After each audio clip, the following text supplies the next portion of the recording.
Hi guys, very good morning all of you. Dear student, from today's lecture we are going to be start a very new unit of design of concrete structure, that is analysis of T-beam. Dear student, in this current lecture we are going to be deal with the analysis of T-beam. So a lot to know, a lot to discuss. So with start the lectures. Dear student, look this figure. That is a monolithic casting of beam and slab. जिस student हम इस lectures में analysis of T beam को देखेंगे, जैसा कि आप इस फिगर में देख पा रहे हैं। आप ये देखिए, ये स्लैब है। अब ये स्लैब है और स्लैब के बाद यहाँ देखिए ये बीम है। ये क्या है? ये स्लैब है और ये क्या है? बीम है। अब देखिए, जनरली जो हम कास्टिंग करते हैं स्लैब का और बीम का, मोनोलिथिक करते हैं।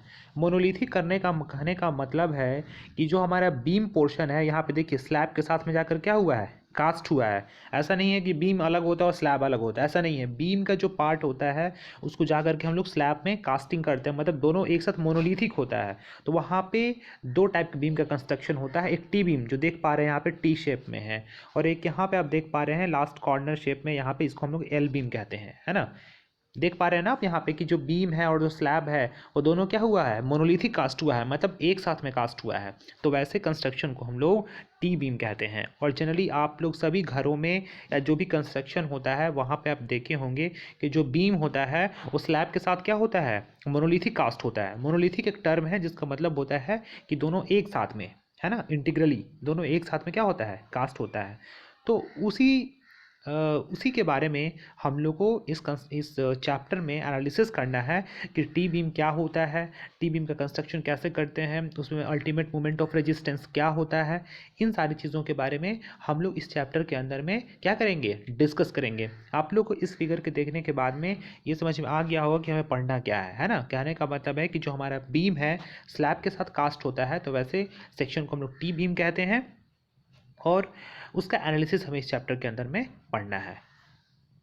चलिए तो आगे देखते हैं हम लोग कि इस चैप्टर्स में और क्या क्या पढ़ना है ना।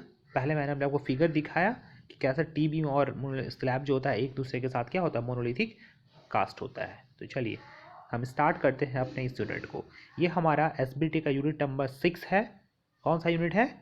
यूनिट नंबर 6, ठीक है।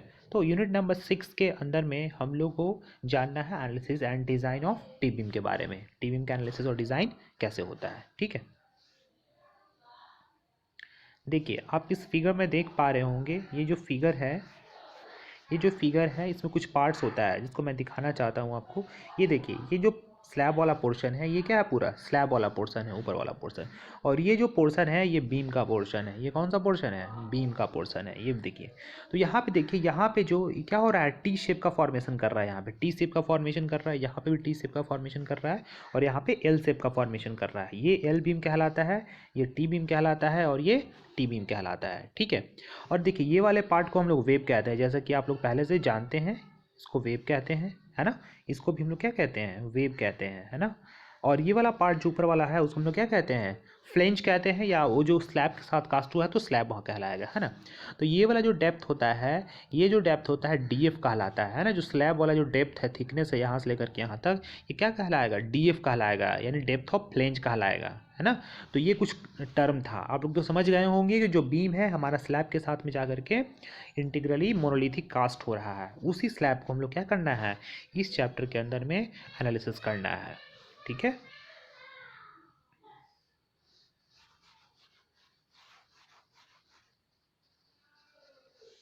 तो चलिए, मैंने कुछ डिफिनेशन लिखा है, उसे आप लोग देखें। देखिए, यहाँ लिखा हुआ है, in RCC construction, in RCC construction, in RCC construction, when slabs and beams are cast together the construction becomes monolithic। कहने का मतलब है कि जब भी हम आरसीसी कंस्ट्रक्शन में स्लैब को और बीम को एक साथ कास्ट करते हैं, है ना, एक साथ कास्ट करते हैं तो हमारा जो कंस्ट्रक्शन होता है वो मोनोलिथिक होता है ना। मोनोलिथिक मतलब एक साथ, है ना, उसे ही हम लोग टी बीम कहते हैं, है ना। चलिए आगे नेक्स्ट का स्लाइड देखते हैं हम लोग, है ना।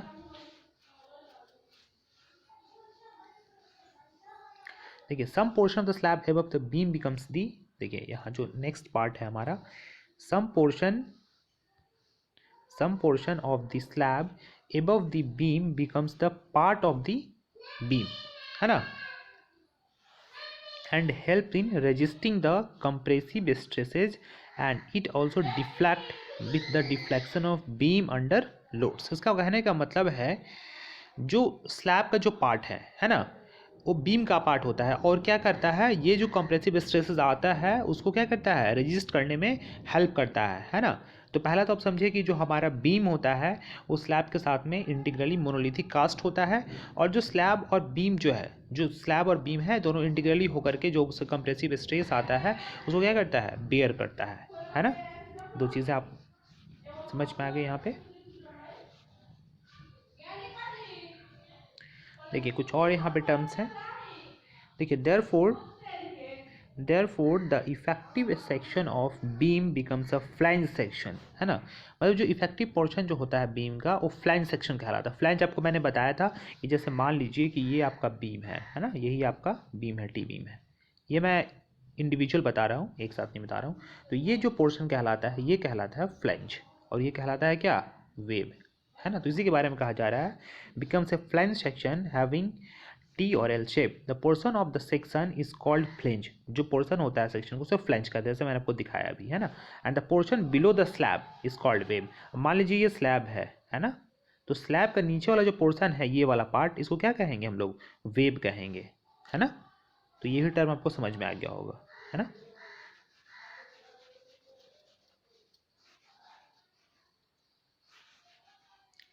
चलिए अब नेक्स्ट देख लेते हैं हम लोग नेक्स्ट पॉइंट को। अगला पॉइंट क्या कहा जा रहा है, the intermediate beams having slab on both side are known as T beam, है ना, and the end beam having slab on one side only are known as L beam. देखिए कहा जा रहा है कि वैसा सेक्शन, मान लीजिए कि आप ये सेक्शन बना रहे हैं इस टाइप से, है ना। अब इस टाइप से आपका स्लैब का कास्टिंग किया गया है ना। तो यहाँ पे देखिए ये जो पोर्शन है, ये जो पोर्शन है, देखिए अब देखिए मान लीजिए इसके बाद फिर एक सेक्शन है ऐसा, है ना। तो देखिए यहाँ पे क्या कर रहा है, ये जो इंटरमीडिएट आपका बीम है, ये इंटरमीडिएट जो है, इंटरमीडिएट मतलब बीच वाला, ये जो है टी बीम का कंस्ट्रक्शन करता है। और यहाँ पे देखिए ये क्या है, एल बीम है, क्योंकि इसका एक पार्ट ही प्रोजेक्टेड है यहाँ पे, इधर का पार्ट प्रोजेक्टेड नहीं है, इसलिए क्या है, एल टाइप के शेप को ले रहा है, इसलिए हम लोग कहते हैं इसे एल बीम।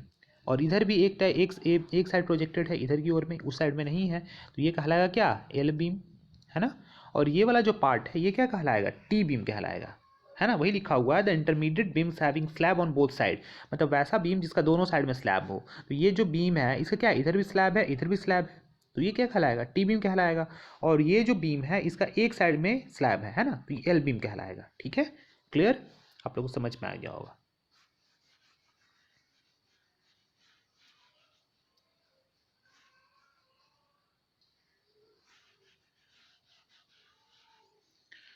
चलिए नेक्स्ट देखते हैं हम लोग आगे,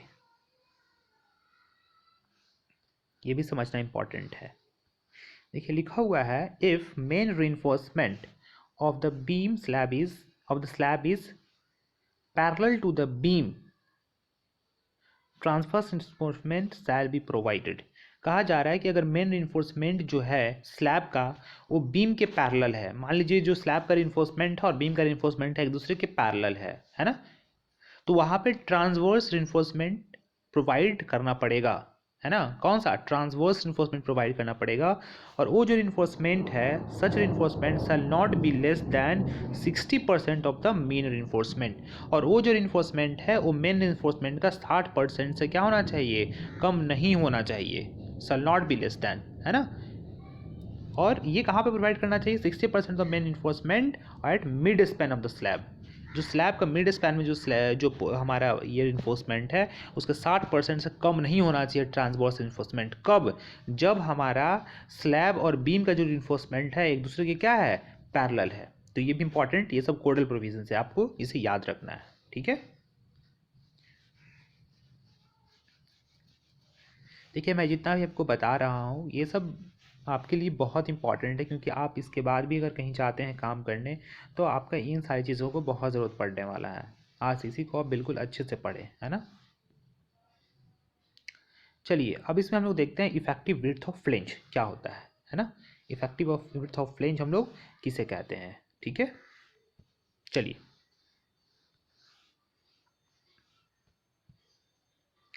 देखिए,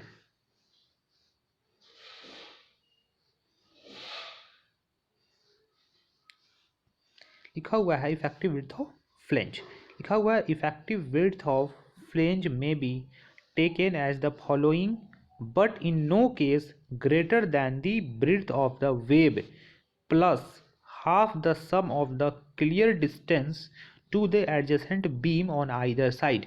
देखिए बहुत इंपॉर्टेंट है, जो इफेक्टिव विड्थ होता है, विड्थ ऑफ फ्लेंज जो होता है उसको हम लोग बता रहे हैं कैसे लेते हैं, लेकिन वो किसी भी केस में कम नहीं होता है, कम नहीं होना चाहिए width of web plus half the sum of the clear distance to the adjacent beam on either sides. तो इसको समझते क्या है, ये क्या कह रहा है, इसको हम लोग अभी समझते हैं, ठीक है।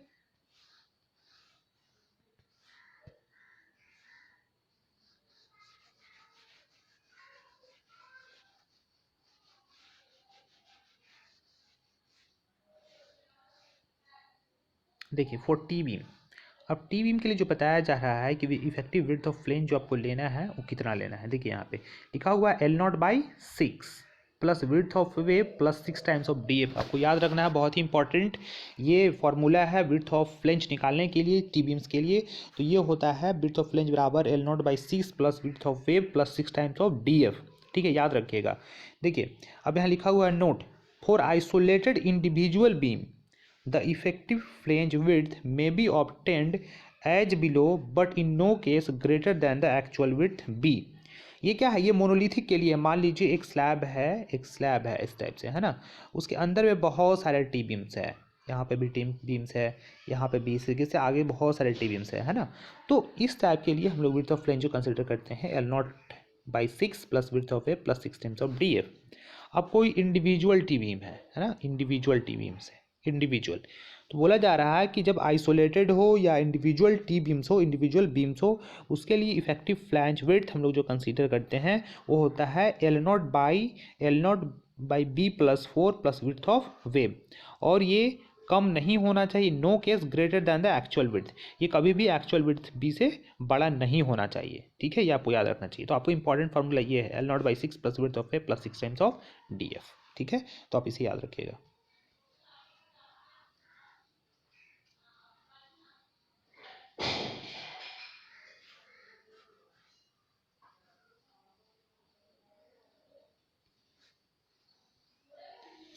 देखिए यहाँ पे लिखा हुआ है जो टर्मिनोलॉजी है आपका किसे क्या कहते हैं।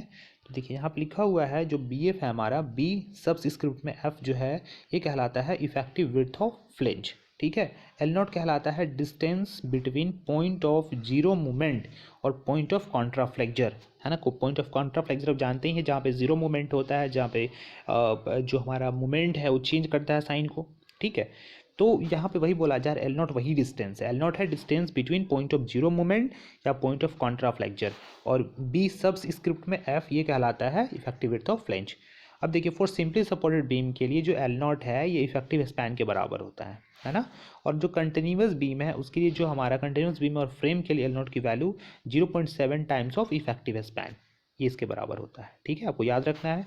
और बी डब्ल्यू क्या है, विड्थ ऑफ वेब है, ये तो आपको पता ही है, ठीक है। तो ये सारी चीज़ याद रखिएगा। B subscript F effective width of flange, L nought distance between point of zero moment या पॉइंट ऑफ कॉन्ट्राफ्लेक्चर, और सिंपली सपोर्टेड के लिए एल नॉट की वैल्यू इफेक्टिव स्पैन के बराबर होती है, और कंटिन्यूस बीम के लिए 0.7 टाइम्स ऑफ इफेक्टिव स्पैन के बराबर होती है, और बी डब्ल्यू बराबर विड्थ ऑफ वेव। ये सब आपको याद रखना है।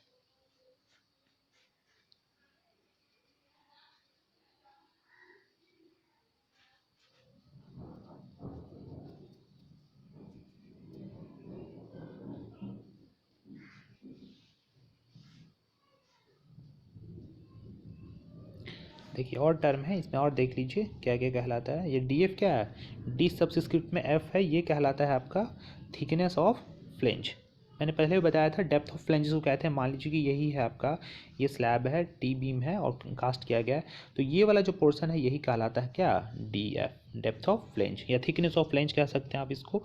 और बी जो है हमारा कहलाता है actual width of flange. B क्या कहलाता है, बी कहलाता है एक्चुअल विड्थ ऑफ फ्लेंज। ठीक है, तो आपको सारे टर्मिनोलॉजीज जो है जो इस चैप्टर में यूज़ किए जाएंगे वो आपको समझ में आ गया होगा, है ना, कि इफेक्टिव विड्थ क्या होता है और विड्थ ऑफ वेव क्या होता है, डेप्थ ऑफ फ्लेंज क्या होता है, उसके बाद में हमारा effective width of T beams क्या होता है फ्लेंज, ये सब चीज़ें आपको समझ में आएगी। और टी बीम्स क्या होता है, इन सारी चीज़ों के बारे में आप सीख गए होगे भी, है ना। चलिए आगे देखते हैं। अब देखिए इसका एनालिसिस के बारे में हम लोग देखते हैं। अभी तक तो हम लोग देख चुके कि क्या होता है टी बीम्स, और टी बीम में जो हमारे टर्मिनोलॉजीज जो यूज़ होता है कि विड्थ ऑफ वेव क्या है, डेप्थ ऑफ फ्लेंज क्या है, इफेक्टिव विड्थ क्या है ना, और टी बीम किसे कहते हैं और उसका क्या करते हैं। अब हम यहाँ से देखेंगे उसके एनालिसिस के बारे में कि उसका एनालिसिस कैसे करते हैं हम लोग टी बीम्स का, है ना। अब एनालिसिस ऑफ टी बीम हम लोग देखेंगे कि एनालिसिस कैसे करते हैं किसी भी टी बीम्स का, है ना। तो देखिए सबसे पहला जो केस है इसके अंदर में, इसमें जो सबसे फर्स्ट केस है वो जो केस है हमारा है केस नंबर पहला, ये है हमारा, देखिए यहाँ पे, when neutral axis is with in the flange. देखिए जब न्यूट्रल एक्सिस जो है हमारे फ्लैंज के अंदर में हो, है ना। मान लीजिए अभी हम आपके इसके बारे में डील करेंगे आगे, बस अब इतना ही समझिए कि केस नंबर पहला है उसमें क्या है कि जो न्यूट्रल एक्सिस है हमारा विद इन फ्लैंज है, मतलब एक्सिस जो है हमारा लेस देन क्या है, डेप्थ ऑफ फ्लैंज है।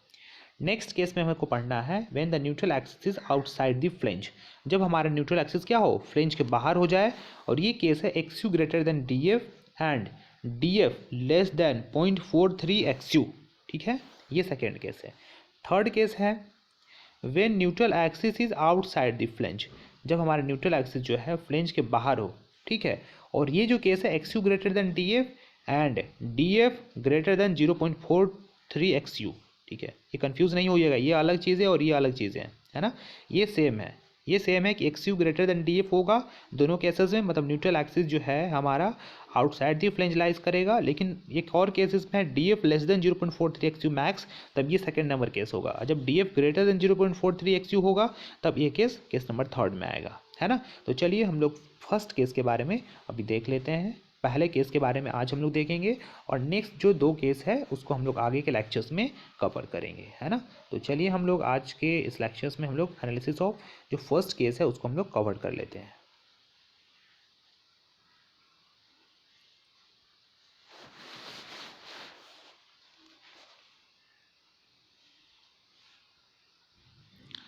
देखिए तो केस नंबर पहला हम लोग स्टार्ट करने जा रहे हैं अभी। इस केस में यही था कि हमारा जो न्यूट्रल एक्सिस है वो फ्लैंज के क्या है, अंदर में है ना। जैसे कि आप देख पा रहे हैं इस फिगर में, आपको यही था टीवी में ही, है ना।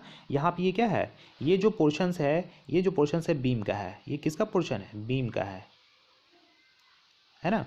और ये जो पोर्शन है आपका स्लैब का है, ठीक है, इसको हम लोग फ्लैंज भी कहते हैं, है ना। तो ये वाला पार्ट क्या है आपका, वेब है, और ऊपर वाला पार्ट क्या है, फ्लैंज है। ये वाला पार्ट फ्लैंज है ना। ये वाला पार्ट हो गया ब्रेड्थ ऑफ फ्लैंज, ये हो गया डेप्थ ऑफ फ्लैंज। और यहाँ पे हम लोगों ने जो स्टील प्रोवाइड किया है वो AST है, एरिया ऑफ स्टील। अब देखिए इसका जो डायग्राम्स है ये आपको दिखा पा रहे हैं, पहले आप लोग पढ़े थे, वहाँ पे जो स्ट्रेस ब्लॉक होता था कुछ इस तरीके से होता था, 0.446 होता था, तो यहाँ पे 0.45 के क्रॉस में वही 0.446 के आउटर मोस्ट फाइबर में जो स्ट्रेस होता था 0.446 होता था, यानी 0.45 के क्रॉस में होता था। और ये जो है देखिए 0.42 XU पे लग रहा है, इसका CG है CU, और यहाँ से यहाँ तक लेस देन जो आपका है ये कितना है D माइनस 0.42 XU, ये आप लोग पढ़े होंगे।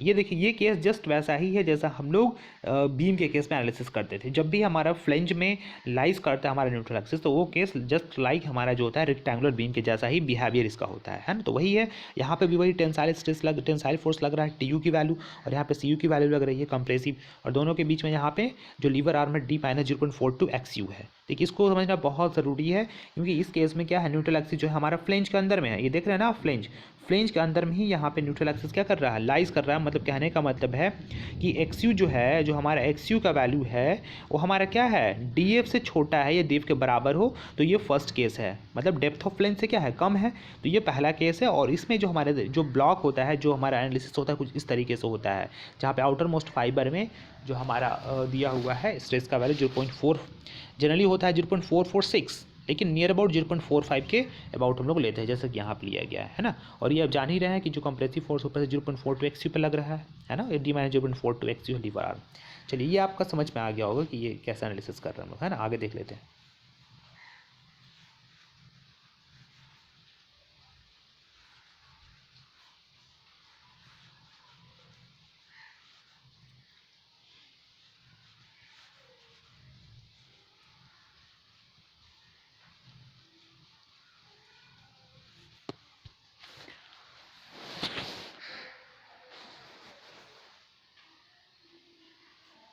तो ये था हमारे टी बीम का पहला केस। इसमें देख लेते हैं लोग मोमेंट ऑफ रेजिस्टेंस कैसे निकालते हैं।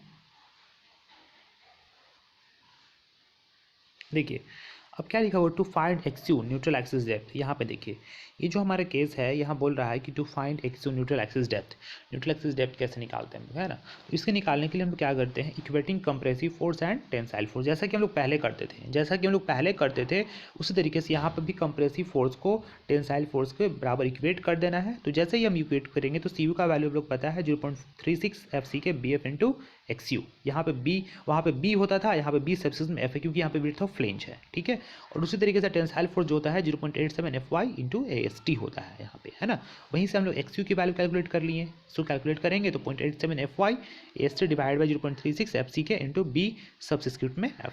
तो ये आपका फॉर्मूला आ गया एक्स यू डिटरमाइन करने की। ये जस्ट लाइक उसी तरीके से जैसा हम लोग बीम के केस में एनालिसिस करते थे, है ना। देखिए जब भी हमारा जो केस है, जब भी एक्स यू का वैल्यू हमारे फ्लेंज के अंदर में लाइज करता है तो जस्ट उसी लाइक के बिहेव करता है जैसा कि बीम में होता है ना। तो उसी तरीके से हम लोग यहाँ पे एक्स यू के बारे में निकाले। काफ़ी सिंपल है, पहले भी आप लोग पढ़े हैं कि जैसे कंप्रेसिव फोर्स को हम लोग टेंसाइल फोर्स के बराबर इक्वेट करते हैं, तो वहाँ से एक्स यू का वैल्यू हम लोग क्या करते हैं, फाइंड आउट करते हैं। तो ठीक है, इसी तरीके से हम लोग यहाँ पे भी निकालते हैं एक्स यू की value.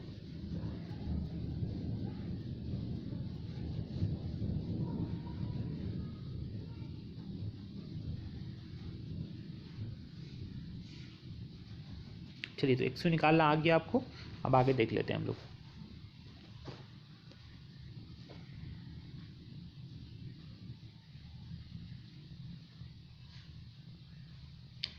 To find ultimate moment of resistance. अब अल्टीमेट मोमेंट जो होता है रेजिस्टेंस कैसे निकालते हैं हम लोग, है ना। तो पहले के जैसे ही, to find ultimate moment of resistance M U equal to T U into Z. जो हमारा आ रहा है स्टील में स्ट्रेसेस है टी यू की वैल्यू, उसको लीवर आर्म से मल्टीप्लाई कर देंगे। तो 0.87 F Y into S T है, और लीवर आर्म हमारा क्या है, डी माइनस 0.42 एक्स, जैसा कि हम लोगों ने डायग्राम में देखा था।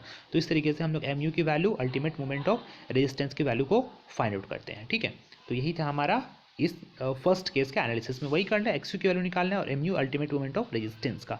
बाकी नेक्स्ट का जो आगे का जो हमारा नेक्स्ट केस नंबर 2 है और केस नंबर 3 है, जिसको हम लोग आगे के लेक्चर में कवर करेंगे, है ना। तो अभी तक आपको समझ में आ गया होगा। अगर आपको कोई दिक्कत है इसमें तो आप कमेंट कीजिए, कमेंट कर सकते हैं कि सर मुझे ये समझ में नहीं आ रहा है, मैं उसको फिर से आपको बताऊँगा, ठीक है। तो आप लोग ध्यान से इस चैप्टर्स को पढ़ें, क्योंकि काफ़ी इंपॉर्टेंट चैप्टर है आपके जो भी एग्ज़ाम्स, अब कॉम्पिटिटिव एग्ज़ाम्स में बहुत सारे क्वेश्चंस डायरेक्टली इस कॉन्सेप्ट से पूछे जाते हैं। तो आप लोग को इस चैप्टर्स को बहुत अच्छे से पढ़ना है। टी बीम्स आप देख ही रहे हैं कितना इसका आपके लिए यूटिलाइजेशन है। आप लोग फिगर भी देखें और आप लोग कंस्ट्रक्शन भी देखते ही हैं, जहाँ पे हम लोगों का ये जो टी बीम का एनालिसिस किया जाता है किस तरीके से किया जाता है। आप लोग हर जगह पे देखते होंगे, जो भी घर आपका बनता है वहाँ पे भी होता है ये सब चीज़ कंस्ट्रक्शन, है ना। आप लोग हमेशा देखते हैं कि जो भी स्लैब होता है और बीम होता है इंटीग्रली कास्ट होता है, मोनोलिथिक। तो उसी के बारे में हमें इस चैप्टर में एनालिसिस करना था। तो चलिए एक बार हम ओवरव्यू देख लेते हैं कि अभी तक हम लोग क्या पढ़े। अभी तक हम इस चैप्टर में क्या क्या पढ़े। अभी जब हम स्टार्ट किए हैं तो इसमें क्या क्या पढ़े हम लोग। पहले पढ़े कि इंट्रोडक्शंस क्या होता है ना, इंट्रोडक्शन ऑफ टी बीम्स, ये हम लोग अभी कवर किए। नेक्स्ट जो हम लोग पढ़े हैं उसमें पढ़े हैं कि जो हमारा टी बीम्स होता है उसके अंदर में हम लोग कैसे रिइंफोर्समेंट को प्रोवाइड करते हैं, मतलब रिइंफोर्समेंट डिटेल्स पढ़े हम लोग, रिइंफोर्समेंट के बारे में पढ़े, है ना। नेक्स्ट पढ़े हम लोग इफेक्टिव विड्थ के बारे में, इफेक्टिव विड्थ ऑफ फ्लेंज के बारे में, इफेक्टिव विड्थ ऑफ फ्लेंज कैसे डिटरमाइन करते हैं, है ना, ये पढ़े।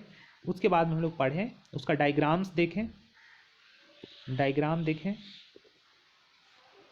केस नंबर फर्स्ट का और उसका क्या किया हम लोग, एनालिसिस भी किए। केस नंबर फर्स्ट का एनालिसिस भी किए, है ना। तो जो रिमेनिंग हमारा बच रहा है केस नंबर 2 और केस नंबर 3, जिसको हम लोग अपकमिंग लेक्चर्स जो हमारे जो भी नेक्स्ट लेक्चर होगा उसमें हम लोग इसको क्या करेंगे, कवर कर लेंगे। उसके बाद हम जैसे ही 2 केस को कवर करेंगे फिर से डायरेक्ट हम लोग न्यूमेरिकल्स पे आएंगे और न्यूमेरिकल्स को भी एज सुन एज पॉसिबल उसको कंप्लीट करेंगे और आप लोग को भी पूरा इसके बारे में कॉन्सेप्ट आ जाएगा। सो